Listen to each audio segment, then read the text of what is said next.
বিসমিল্লাহির রহমানির রহিম। আসসালামু আলাইকুম ওয়া রাহমাতুল্লাহি ওয়া বারাকাতুহু।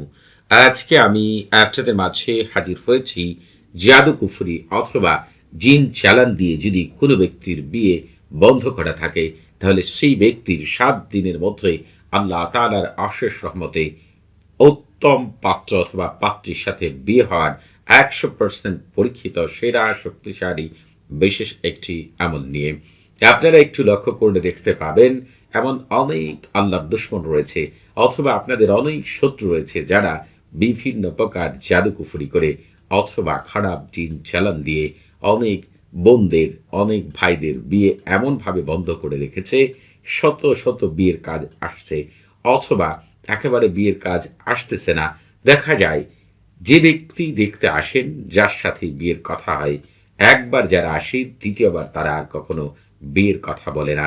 এই পরিস্থিতিতে ওই মা এবং বাবার যে কি অবস্থা হয় এবং যে সকল ভাই বোনদের বিয়ে বন্ধ করা আছে তারাও বাড়িতে, সমাজে বা অন্যান্য লোকের কাছে হেয় প্রতিপন্ন হয়।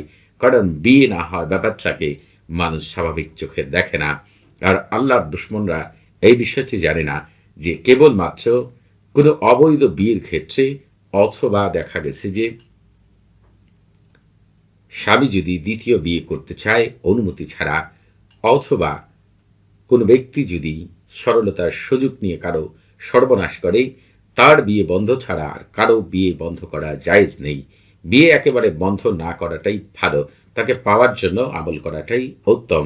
তবে দেখা যায় অনেক জালেমরা, অনেক আল্লাহর দুশ্মনরা, অনেক শত্রুরা বিনা কারণে মানুষদেরকে শাস্তি দেওয়ার জন্য অনেক ভালো ভালো ছেলে মেয়েদের বিয়ে বন্ধ করে রেখেছে।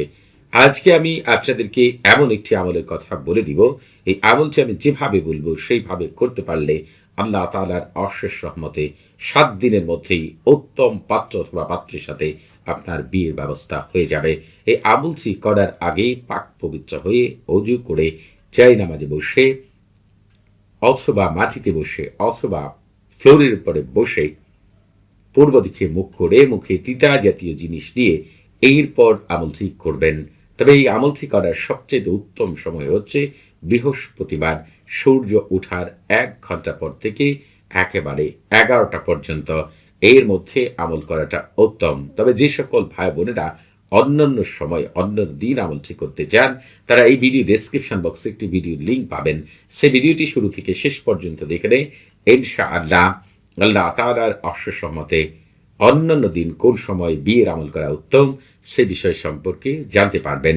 এবং আরেকটি বিষয় আপনাদেরকে বলে রাখি, সেটি হচ্ছে আপনারা অনেকেই হয়েছেন আমল করেন, তদবির করেন, কিন্তু ওই আমলের কার্যকারিতা খারাপ জিন এবং শয়তান এবং অনেক মানুষরা এটিকে নষ্ট করে ফেলে। তবে আজকে আমি আপনাদেরকে এমন একটি আমলের কথা বলে দিব, সেই আমলটি যদি সঠিকভাবে করতে পারেন তাহলে আপনার ঘরে বসবাসকারী জিনদের রাজা মালিকুল উম্মার তারেশা এবং তার যে আম্মার রয়েছে তারা আপনাকে বিশেষভাবে সাহায্য সহযোগিতা করবে ইনশাআল্লাহ। কেউ এই আমলটিকে নষ্ট করতে পারবে না। এজন্য সরফুল উম্মার এবং তাহসিন করে নেবেন। এই সরফুল উম্মার এবং তাহসিনের লিঙ্ক এই ভিডিও ডেসক্রিপশন বক্সে পেয়ে যাবেন। সেখান থেকে কিভাবে সরফুল উম্মার এবং তাহসিন করতে হয় সেটি শিখে নেবেন। এরপর আপনি যেটি করবেন, 1 টুকরা সাদা কাগজের উপরে প্রথমেই আপনি হচ্ছে এই যে তালসামটি দেখতে পাচ্ছেন, এই তালসামটি আমি যেভাবে লিখেছি হুবহুব আপনি সেইভাবে লিখবেন। একেবারে যেভাবে দেখেন, একটু ভালো করে লক্ষ্য করুন, যেভাবে আমি লিখলাম আপনারা ঠিক সেইভাবেই তালসামটিকে লিখবেন। তালসামটি লিখার পরে আপনাদের যেটি করতে হবে, সূরাতুল ফাতিহা একবার পাঠ করতে হবে, যেটি আলহামদুলিল্লাহি রাব্বিল আলামিন আর রহমানির রহিম সূরাটি, এবং সূরাতুল ফালাক কুল আউযু বিরাব্বিল ফালাক, এবং সূরাতুন নাস কুল আউযু বিরাব্বিন নাস, এবং সূরাতুল আলাম নাশরা, এই কয়টি সূরাকে একবার করে পাঠ করতে হবে এবং এই তালসামের ওপরে ফু দিতে হবে। এরপর আপনি যেটি করবেন, তবে যারা আরবি পাঠ করতে পারেন না তারা গুগলে সার্চ করবেন, এই সূরাগুলোর নাম দিয়ে বাংলাটা পেয়ে যাবেন। বাংলা উচ্চারণ দেখে দেখে প্রয়োজনে পাঠ করবেন। এরপর আপনারা হচ্ছে এই তালসামটিকে পরিষ্কার পানির মধ্যে ভিজাবেন। লেখাগুলো যখন উঠে যাবে তখন আপনারা যেটি করবেন, ওই পানি দ্বারা যে ব্যক্তির বিয়ে বন্ধ আছে তাকে উত্তমভাবে গোসল করাবেন।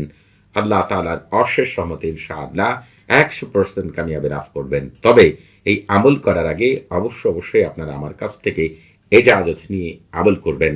তবে আপনাদের বুঝতে কোনো প্রকার সমস্যা হলে, কোনো কিছু জানার থাকলে, কোনো কিছু বোঝার থাকলে প্রতি শুক্রবার এবং শনিবার সকাল 9টা থেকে রাত 11টা পর্যন্ত এই নাম্বারে কথা বলতে পারবেন। তবে নামাজের সময় নাম্বারটি বন্ধ থাকবে, সেদিকে খেয়াল রাখবেন। সবাই ভালো থাকবেন। আসসালামু আলাইকুম ওয়া রাহমাতুল্লাহি ওয়া বারাকাতুহু।